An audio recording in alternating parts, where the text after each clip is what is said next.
صباح الخير أحبائي وأعزائي، كل عام وأنتم بخير وكل سنة وأنتم طيبين ويا رب دايما تكونوا في أحسن حال وأحسن خير. المقال النهاردة مقال صعب جدا، بيقول عشان مسيحي مسحوا اسمه من على الكوبري، قصة الشهيد أبانوب التي أغضبت المسيحيين. ماذا حدث؟ سبب حذف اسم الشهيد أبانوب ناجح من على كوبري بالقوسية. سيبقى التعصب الأعمى أزمة كبرى تتطلب ثورة فكرية. كلنا نتذكر اسم الشهيد أبانوب ناجح مرزق عطية ابن قرية ابن قرة من بني قرة، والتي تقع وسط مدينة القوسية بمحافظة أسيوط، والتي اندلعت الأزمة عام 2019 بعد استشهاده في كمين في 14 في سيناء، عندما استدعى مجلس مدينة القوسية الأسماء من الشهداء مدرسة في المدينة ضد بعض المتطرفين، رغم أن المدرسة حددت وكتبت حسب تعليمات محافظ أسيوط اللواء جمال نور الدين. وفي نفس الوقت وضع اسم الشهيد في القوسية الأولى. المدارس تقدم التعازي للأسرة، وبعد العديد من التداعيات والتدخلات من مختلف الأطراف والنواب، وكذلك تدخل محافظ أسيوط وإنذاك، ثم حل الأزمة باستبدال المدرسة بوضع اسم الشهيد على جسر قريته بني قرة. كيف حلت محافظة أسيوط أزمة الشهيد أبانوب ناجح؟ وقد تم التواصل إلى هذا الحل، وبالتأكيد وضع اسم الشهيد على مدخل الجسر باسم الشهيد أبانوب ناجح مرزق عطية من بني قرة، مما جلب سعادة كبيرة لعائلته البسيطة وخفف من صدمتهم غيابه. لكن هذه الأيام اختفى اسم الشهيد، الأمر الذي فاجأ الأسرة. ورغم وجود كلمة شهيد فوق الاسم وكلمة بني قرة أسفل الاسم، لم يتبقى سوى خط باهت من الخارج. الاسم لم يتغير، كأن أحدهم مسح الاسم بمادة تخفي مظهرهم.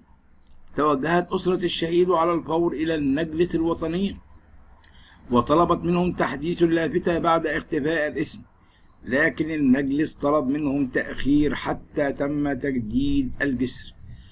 انتظرت الأسرة بالفعل حتى الشهر الماضي لأكمله.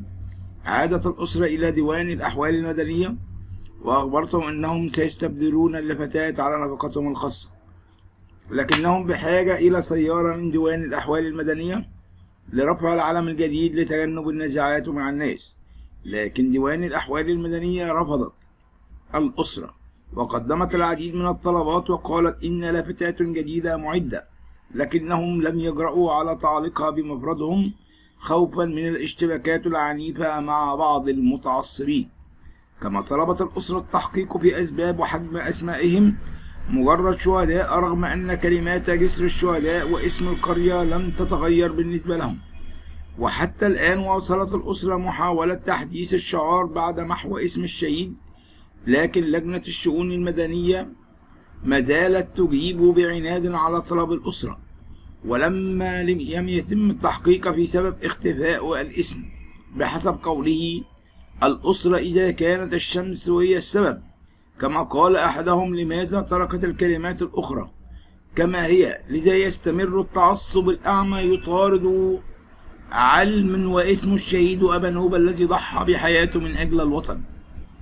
ويبدو أن بعض المتعصبين وجدوا أزمة أمام الاسم المسيحي عند مدخل قريتهم التي سقطت في بعض الأزمات الكبرى طريقها منذ ثورة 30 يونيو، وعندما بدأ التغيير الأيديولوجي ضد الإخوان المتطرفين والسلفيين. هل يحقق محافظ أسيوط في الأمر تكريما لشهداء الوطن؟ وما زالت هناك المشكلة كبيرة ولا جديد حتى الآن. لدينا العديد من المشاكل. كما جاءنا أيضا وفاة الفنان جورج وسوف في حادث سير أليم يشتغل السوشيال ميديا. فما القصة؟ انتشرت أنباء منذ قليل بين رواد مواقع التواصل الاجتماعي بوفاة الفنان السوري وسلطان العرب جورج وسوف، وذلك بعد تعرضه لحادث سير، حيث قالت الأخبار المنتشرة أنه تم نقل جورج وسوف إلى المستشفى بعد تعرضه لحادث سير، الأمر الذي أثار تساؤل محبي سلطان الطرب وجمهوره حول صحة تلك الواقعة.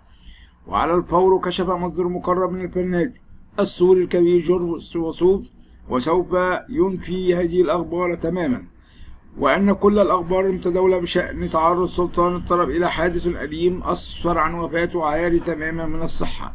جورج وسوف يظهر بكرسي متحرك، وكان آخر ظهور سلطان الطرب جورج وسوف على أحد الشواطئ وهو يجلس على كرسي متحرك وسط محبيه وجمهوره، وتساءل الجمهور عن سبب ظهور الفنان السوري جورج وسوف على كرسي متحرك، حيث قال مصدر مقرب من سلطان الطرب إن سبب ظهوره بكرسي متحرك يرجع إلى الجلطة الدماغية التي كان قد تعرض لها وسببت له ثقل في حرق قدميه ويديه.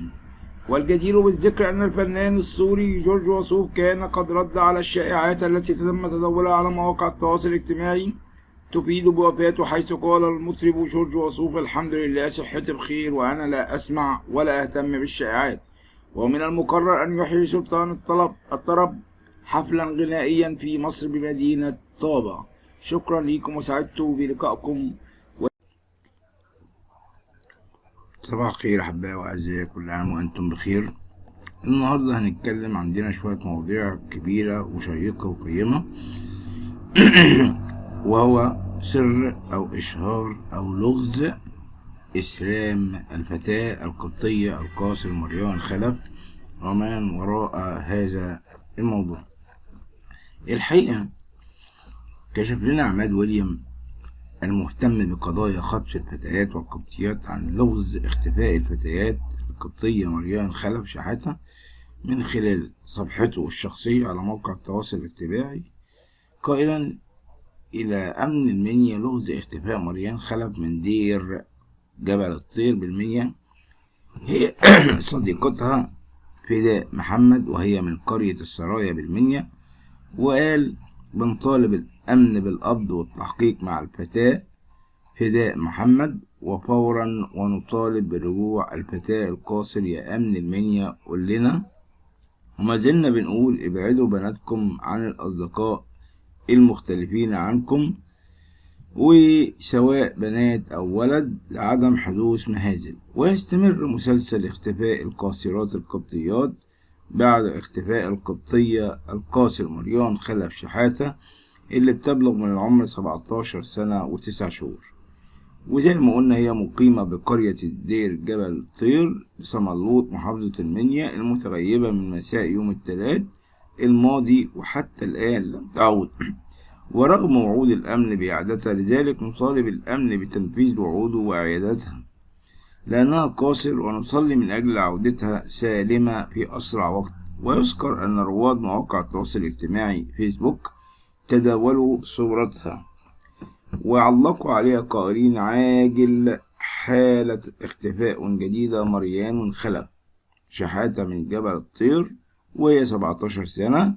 وفي جانب آخر تداول أحد الأقارب أيضا فتاة القبطية فيرونيكا شحاتة بشاي خليل البالغة 15 سنة صورتها قبل عودتها، وقال إن فيرونيكا نزلت الدرس من الظهر لحد الآن ولم تعود، وطلبوا الصلاة من أجل عودتها. وعادت فيرونيكا شحاتة لأسرتها بعد تكثيف جهود الأمن، لكن إن شاء الله يكون في خير وبنتنا ترجع تاني. واللي هو أعلن الأخت فداء محمد دي بتقول إن مريان أشهرت إسلامها. طب الكلام ده لو حقيقي يعني أعتقد في كلام تاني لازم يتقال، وكلام تاني لازم. واحد هنا بيقول: بشتم عادي حتى لو في الهيكل. رد البابا شنودة عليه: غير حياته وكمان حياتك. يا ترى البابا شنودة قال له ايه؟ بص بقى، في اجتماع سابق لمثلث الرحمة قداسة البابا شنودة الثالث أرسل أحد الموجودين بالكنيسة ورقة إلى قداسة البابا مرسل بها سؤال، وهو: ما رأي قداستكم في الشتيمة؟ الشتيمة عندي عادي حتى لدرجة إني شتمت في الهيكل، وهل ينفع إن أنا أتناول إذا حدث ذلك؟ فكان رد قداسة البابا شنودة عليه: إذا شتمت ما تتناولش. في أحد الأيام أيام الرهبنة الوحدة كنت ذاهب للتناول في يوم، وكتبت مذكراتي: هذا الفم الذي تناول جسد الرب ودمه لقمة زايدة لا تدخل فيه وكلمة زايدة لا تخرج منه. فأنت المفروض إن فمك وجسدك الطاهر دوت يعني لازم تكون عارف ان دي حاجة مقدسة. كمان كيف لك أن تشتم بعد التناول؟ لأن لازم يكون فمك مقدس كي تتناول، وعلشان يكون فمك مقدس لازم يكون قلبك مقدس أيضا، لأن من القلب الصالح يكون اللسان صالح أيضا. وانت كده يا ابني في قلبك فيه شتيمة، وكان هدف قداسة البابا أن يوصل رسالة لهذا الشخص لأي شخص لم يتجرأ أن يرسل رسالة كهذه لقداسة البابا ليستشيره بأنه لابد من أن يطهر قلبه وفكره أولا، ومن ثم سوف يطهر اللسان ويكون مستعد للقاء السيد المسيح واستقبال جسده ودمه الطاهر. طيب هنا كمان في موضوع شيق جدا جدا واتكلمنا عنه. بيقول الشيخ عاشور أشهر مشايخ اسكندرية وأغرب معجزة مع قضاء جسد البابا كورولوس. في اجتماع لنيابة الأنبا بيمن ابتدى العظة قائلا احنا لا بنغير دين حد ولا بنجبر حد على تغيير دينه ولا حتى بندفع حد على هذا.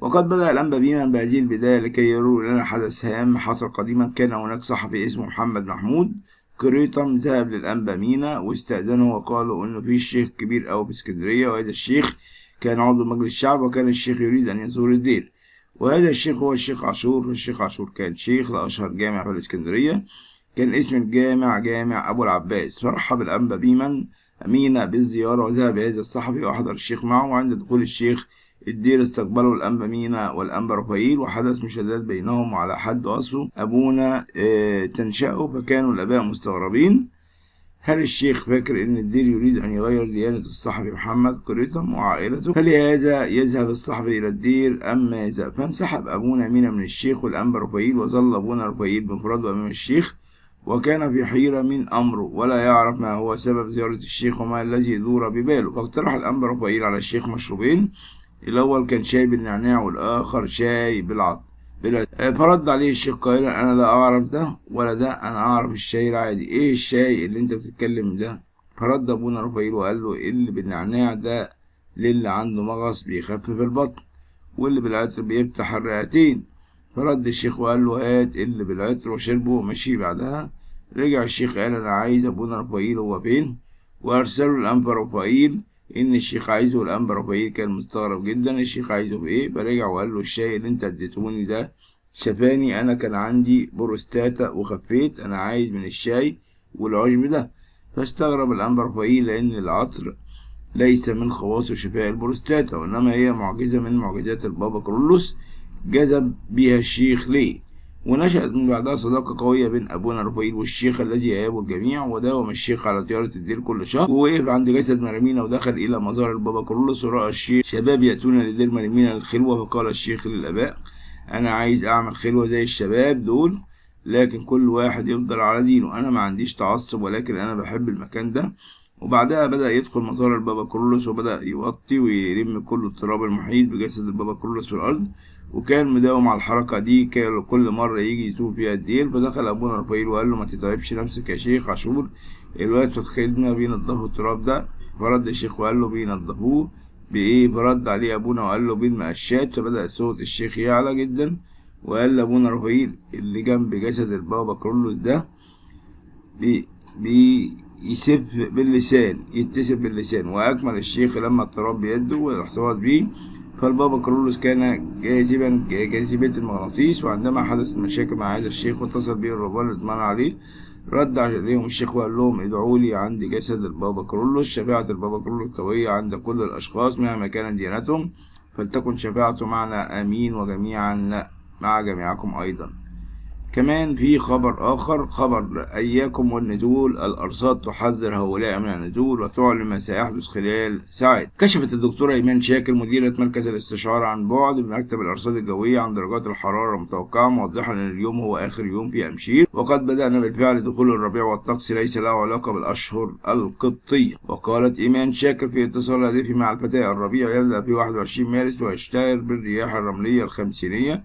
شاهدنا هذا الشهر رمال الرياح خاصة في المناطق المفتوحة والجبال وبعض أجزاء القاهرة. الأرصاد الجوية تحذر من الطقس، وينصح مدير مركز الاستشعار عن بعد بمكتب الأرصاد الجوية المرضي، خاصة أولئك الذين يعانون من التهابات الجهاز التنفسي والصدر والحساسية، إلى جانب سوء الأحوال الجوية والغبار والرمال. وأضافت أنه ستكون هناك موجة من الرمال والغبار غدا، وستنخفض درجات الحرارة، من المرجح حصول أمطار خفيفة في معظم المناطق، وانخفاض جوي جديد يضرب البلاد. قالت الدكتورة منار غانم عضو مكتب المركز الإعلامي للأرصاد الجوية أننا نشعر اليوم وأمس بدرجات حرارة أكثر دفئا بسبب الرياح الجنوبية الشرقية على معظم أنحاء الجمهورية، مع تفاوت وصول الأمطار عبر الساحل الشمالي والمحافظات السفلى. مصر القاهرة الكبرى قد تمطر، ننصح بارتداء الملابس الثقيلة. قال عضو المجلس الإعلامي لمكتب الأرصاد الجوية أن درجات الحرارة ليلا ستعود إلى 8 درجات مئوية مع استئناف الطقس الشتوي ونشاط الرياح، مشيرا إلى أننا نوصي بارتداء ملابس ثقيلة لتجنب نزلات البرد. خبر آخر وهو رد فعل غير متوقع من علي ربيع بعدما وصفه عادل إمام بالعبيط، صدم الجميع. قام رواد مواقع التواصل الاجتماعي بإعادة تداول تصريحات سابقة للزعيم عادل إمام فيها رأيه في الفنان الكوميدي علي ربيع، وذلك بعد مشاركته في فيلم كابتن مصر الذي قام بطولته نجله محمد إمام، حيث قال الفنان عادل إمام في مداخلة هاتفية على وائع على قناة الحياة في برنامج بوضوح عن علي ربيع إنه واد عبيط أوي، وقد أثار هذا التصريح استياء الجمهور. تعليق علي ربيع بعد وصف الزعيم له بالعبيط. وكان قد علق علي ربيع عبر حساب التواصل الاجتماعي: ناس كتير اتكلمت امبارح على مداخلة أستاذ عادل إمام، والكلمة اللي قالها عليا إني عبيط دي مجرد مسحة يا جماعة، وفخر لأي شخص إن يقوم بالتمثيل أمام الأستاذ والزعيم عادل إمام. الزعيم عادل إمام يظهر بملامح الشيخوخة. وفي وقت سابق قام أيضا رواد مواقع التواصل الاجتماعي بنشر صورة جديدة للفنان والزعيم عادل إمام في أحدث صورة له، وفاجأ الزعيم جمهوره بشكله الجديد، حيث يظهر في الصورة بابتسامته المعهودة مرتديا قميصا أنيق. ونالت صورة الزعيم عادل إمام إعجاب جمهوره، وانهالت عدد كبير من التعليقات من محبيه وجمهوره على الصورة، وأكدوا أن ملامح الزعيم قد تغيرت نتيجة السن ودخوله في مراحل الشيخوخة. والجدير بالذكر أن آخر أعمال عادل إمام هو مسلسل فالنتين، والذي تم عرضه في رمضان 2020، ومن المقرر يتم عرض مسلسل جديد للزعيم عادل إمام، ولكن الحقيقة ليس هنا. شكرا لكم أحبائي وأعزائي، ولكم مني كل الحب والتقدير والسلام، ربي يكون معكم آمين. وسوف نريكم كل أخبار جديدة، ولكم مني كل الحب والتقدير، ولا تنسى الاشتراك في قناة الملكة والأمير. قصة الشهيدة أمنية رشدي بطلة تفجير الكنيسة المرقسية بالإسكندرية. الشهيدة أمنية رشدي بالتزامن مع الاحتفال بيوم الشهداء الموافق 9 مارس واليوم العالمي للمرأة الموافق 8 مارس، نتذكر العديد من النماذج النسائية التي تركت بصمة وذاكرة كبيرة في قلوب جميع المصريين، بما في ذلك البطلة أمنية رشدي التي استشهدت في حادث كنيسة ماري مرقس في الإسكندرية عام 2017 عندما منعت الانتحاري من دخول الكنيسة لتضحي بنفسها من أجل الآخرين.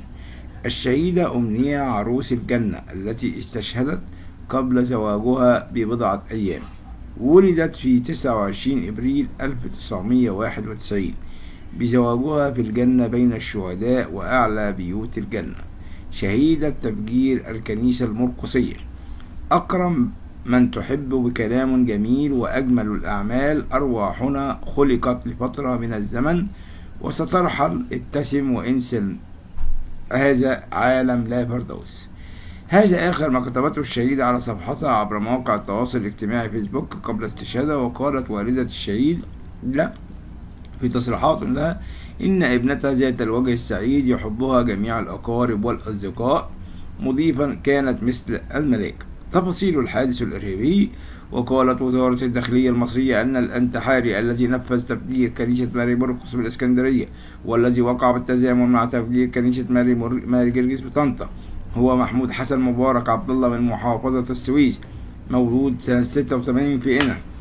وقالت الوزارة أنه تم العثور على المتهم على صلة بإحدى البؤر الإرهابية الهارب وعمر سعد عباس إبراهيم من مواليد 18 نوفمبر سنة 85 في قنا، ويقيم في البحرية، ويحمل دبلوم فني صناعي، وهو زوج شقيقة الانتحاري.